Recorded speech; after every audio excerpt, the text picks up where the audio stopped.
Florian Chabal, ancien coureur cycliste élite, actuel présentateur de GCN en français, chaîne qui parle de vélo et de vélo.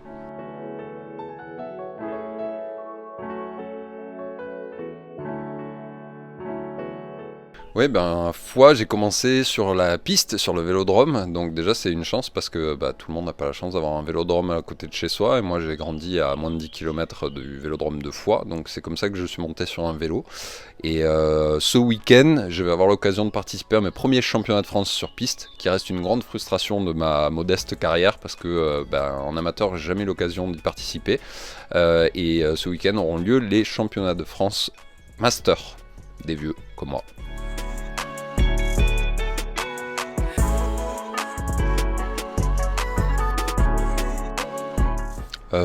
Tout, beaucoup de choses à la fois personnellement et sportivement.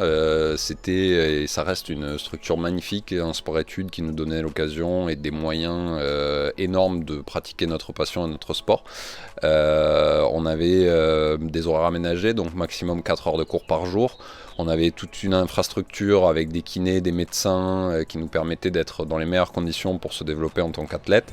Et surtout, on était entre nous, on était entre jeunes, de milieux et d'horizons très différents.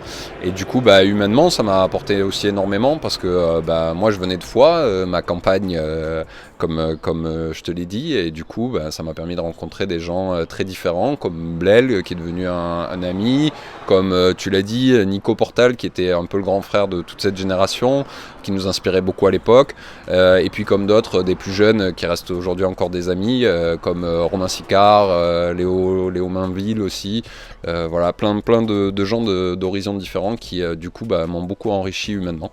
Et j'espère les avoir un peu enrichis aussi, certainement pas sur le vélo.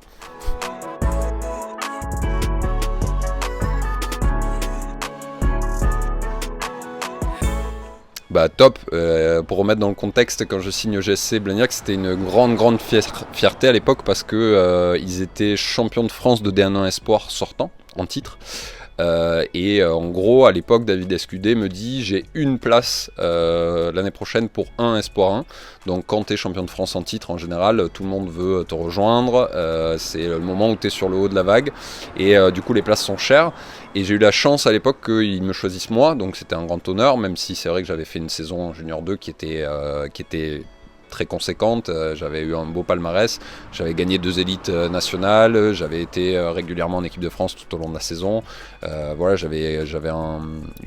j'étais parmi les on va dire 5-6 meilleurs juniors français de ma génération à l'époque, donc ça avait du sens, j'étais local, et à l'époque on s'est retrouvé un peu à former un peu une dream team justement du Krebs, de toutes les générations où le GC Blagnac a réuni un peu toutes ces générations du Krebs ensemble.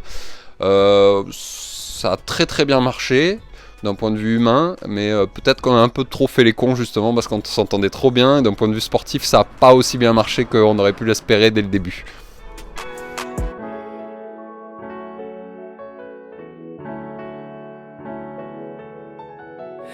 J'avais la chance justement d'avoir beaucoup de modèles à la fois cyclistes et humains plus âgés que moi, et j'ai vu un peu le parcours que certains ont pris dans une direction comme dans l'autre, ceux qui ont pu passer à l'échelon supérieur et ceux qui ont galéré un peu et qui n'ont pas forcément réussi.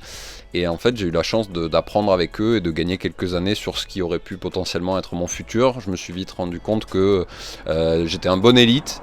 J'aurais pu persévérer éventuellement avec un petit peu de réussite, trouver ma voie et me retrouver dans une équipe Conti Pro ou peut-être voire même mieux, on sait pas, mais j'ai aussi très vite compris que je serais jamais un grand leader et que je serais jamais en train de me battre sur le Tour de France pour une victoire d'étape. Il faut aussi être honnête envers soi-même, même si à l'époque on avait moins de data qu'aujourd'hui. Avec du recul, je suis encore plus conforté dans mon idée en voyant mes datas de l'époque et celles des jeunes d'aujourd'hui, et je me rends compte que oui, j'avais de grosses capacités, un gros moteur, mais rien de hors norme non plus, et j'ai eu cette chance de le comprendre assez tôt, et je suis quelqu'un qui se donne à fond dans tous ses projets, mais qui peut prendre une décision très rapidement dans un sens comme dans l'autre, et quand j'ai décidé d'arrêter, j'ai arrêté, je suis passé totalement à autre chose.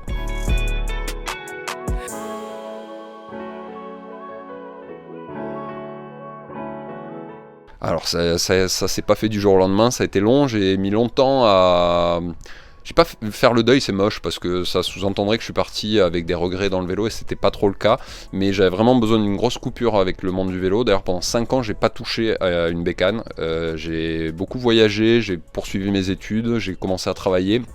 Donc j'ai fait plein d'expériences de la vie, hein, de tout le monde, que finalement je n'avais pas eu l'occasion de faire quand j'étais coureur cycliste. J'ai aussi beaucoup fait la fête, profité, mangé McDo matin, midi et soir pendant un mois, et je me suis rendu compte que je n'en mangerai plus jamais de ma vie après. Voilà, bon, si ça peut vous faire gagner un mois de votre vie, je tiens à vous le dire.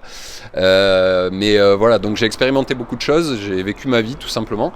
Et puis un jour, comme il dit Orelsan, tu peux faire le tour du monde, tu finis toujours par revenir chez toi. J'ai insatiablement été attiré à nouveau par le monde du vélo, qui est resté une passion, et c'est là où je me suis redécouvert amant de ce sport, différemment. Et voilà, et puis un jour j'ai eu l'opportunité de faire le Tour de France pour travailler pour un sponsor, pour un partenaire à l'époque, et ça m'a donné l'occasion, comme tu le fais pour le GSC, de faire mon petit vidéo journal, et qui m'a ouvert plein d'autres portes, voilà, progressivement jusqu'à être présentateur aujourd'hui de GCN.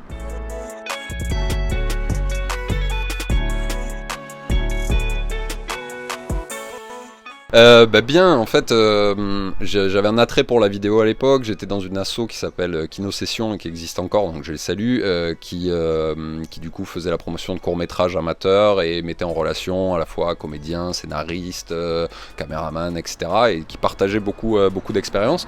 J'ai beaucoup appris avec eux, beaucoup rigolé parce que produire un court-métrage c'est très fun, surtout quand tu le fais sans ambition, sans prétention. Et j'ai appris plein de choses et je me suis dit, quand j'ai remis un pied dans le vélo, autant allier ces deux passions et tenter d'en faire profiter les autres. Donc j'ai créé ce petit journal. Ça restait un monde qui était très accessible, où on pouvait aller à la descente des bus, taper un check avec le champion du monde, échanger un selfie avec Peter Sagan. Voilà, c'était quand même très accessible parce que tu ferais pas ça aussi facilement avec Lewis Hamilton, sans citer d'autres sports.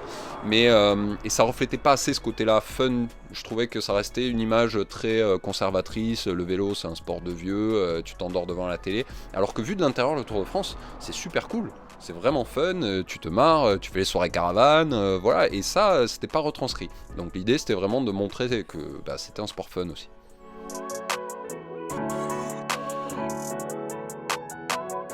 Parce que ce média-là, il était fait, il était voué à disparaître. C'était éphémère et fait pour faire vivre les coulisses du Tour de France. Et surtout, moi, il m'a servi de tremplin ensuite pour travailler pour des vrais médias qui, eux, m'ont apporté énormément, à la fois en expérience, qui m'ont formé au journalisme, qui m'ont permis de concrétiser ce que j'avais appris dans le cinéma amateur et d'utiliser ma passion et mes connaissances dans le monde du vélo en mettant tout ça en commun.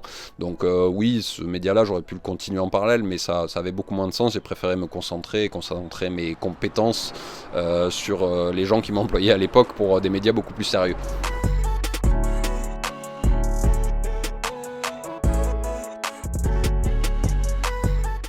Je pense que c'est assez symptomatique des sacrifices que demande ce sport et de l'ultra-professionnalisation qu'il a subi ces dernières années. Je pense que déjà, en soi, un cycliste, lorsqu'il veut accéder au haut niveau, il se met énormément de pression. On a parlé du fait que moi, j'ai pris une décision radicale très jeune d'arrêter. Elle est aussi liée au fait que pendant de longues années, je prenais au quotidien des décisions radicales de me priver de telle ou telle sortie, de tel ou tel aliment, de passer l'après-midi avec ma copine, plutôt rester à la maison, récupérer. Et ça, c'est toute la partie non visible, on va dire, de l'iceberg. La seule que tu vois, c'est les heures d'entraînement, mais il n'y a pas que ça. Et évidemment, c'est un sport énormément de sacrifices et de privation. Si tu ajoutes à ça énormément de pression médiatique aujourd'hui et énormément de pression liée aux sponsors, aux équipes, etc., ça peut être beaucoup à supporter pour un jeune adulte, parce que c'est le cas de la plupart des professionnels, hein, c'est des jeunes adultes qui ont souvent pas eu d'adolescence. Donc moi je comprends qu'il puisse y avoir des burn-out, et c'est pour ça d'ailleurs qu'un des conseils que je donne toujours, et c'était le cas pour nous au Krebs, c'est de toujours garder un pied dans la vie réelle, y compris chez les pros d'ailleurs. Si je pouvais donner ce conseil-là à des jeunes pros, je sais qu'il y en a de plus en plus qui continuent en alternance à faire des formations, même s'ils mettent 4 ans ou 5 ans pour faire un BTS, on s'en fout. L'important c'est de garder quelque chose, parce qu'il y aura toujours des bons moments et des mauvais dans le sport de haut niveau. Et l'important à la limite, c'est pas de gérer les bons, parce que ça c'est facile, mais c'est de savoir que quand tu as des mauvais, tu peux te raccrocher à autre chose. Et ça, je trouve que c'est pas toujours assez mis en avant. Et voilà, c'est important d'avoir un cadre familial solide, etc. Mais c'est pas le cas de tout le monde. Donc le burn-out dans le vélo, mais pas que, dans le sport de haut niveau en général, c'est un vrai sujet. On le voit d'ailleurs dans le tennis aussi, il y a des problèmes de dépression dans tous les sports de haut niveau. Donc mon seul conseil, surtout si je peux m'adresser aux jeunes, c'est garder quelque chose à côté, un pied dans le réel. Souvent les études, c'est le meilleur moyen de garder du lien social avec la vie réelle. Et puis d'avoir une autre option dans la vie, comme ça, tout simplement, quand ça va pas dans le vélo, tu peux penser à autre chose.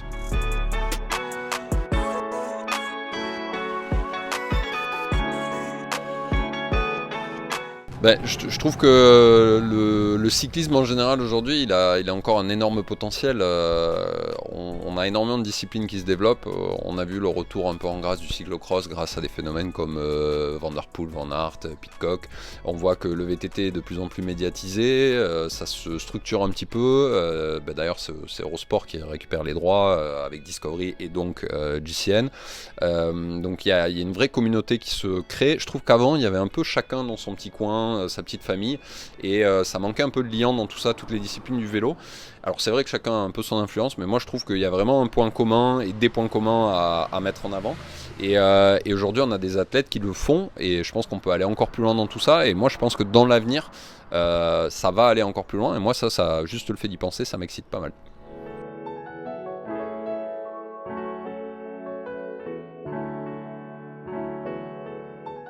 Écoute, c'est génial que ça se fasse. Pour être très honnête avec toi, je vais te révéler un petit secret. J'étais à l'époque, quand je travaillais pour Eurosport, mon ancienne rédactrice en chef m'avait proposé de tourner un pilote avec l'équipe Bora-Hansgrohe pour faire la même chose. Le but était de faire un premier pilote avec Bora-Hansgrohe, puis ensuite avec l'équipe de Konen Quick-Step à l'époque, qui aurait dû mettre en avant un petit peu la rivalité, parce que c'était à l'époque l'équipe numéro 1 et numéro 2 World Tour de la saison précédente. Et le but était en gros aller intéresser quelques partenaires et commencer à sensibiliser les équipes ainsi qu'ASO pour pouvoir faire ça sur le Tour de France. Donc évidemment on était très inspiré par ce qui avait déjà été fait à l'époque par Netflix sur la Formule 1. Ça s'est pas fait pour moi, donc je suis très content que ce soit Netflix qui le fasse, parce que c'est les experts, ils ont l'expérience pour le faire, et ils auront sûrement une visibilité qui sera encore plus internationale, donc c'est une très très bonne chose pour le vélo. Je sais que ça va agacer certains managers, peut-être, et encore que je trouve que l'accueil a plutôt été très très positif jusque-là. Donc voilà, il y a toujours quelqu'un qui va te dire ouais, mais il faut aussi une limite aux caméras.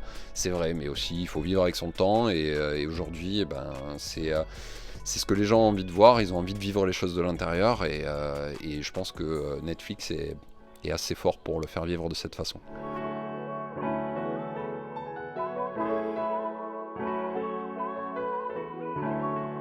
Bien sûr, sinon je serais pas là.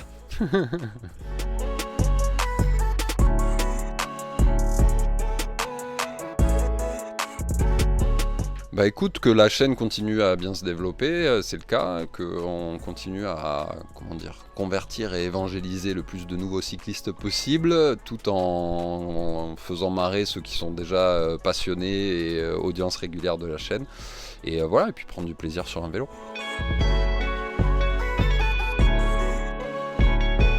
Mot de la fin, vive les Blue Boys and Girls, c'est important, faut y penser aussi.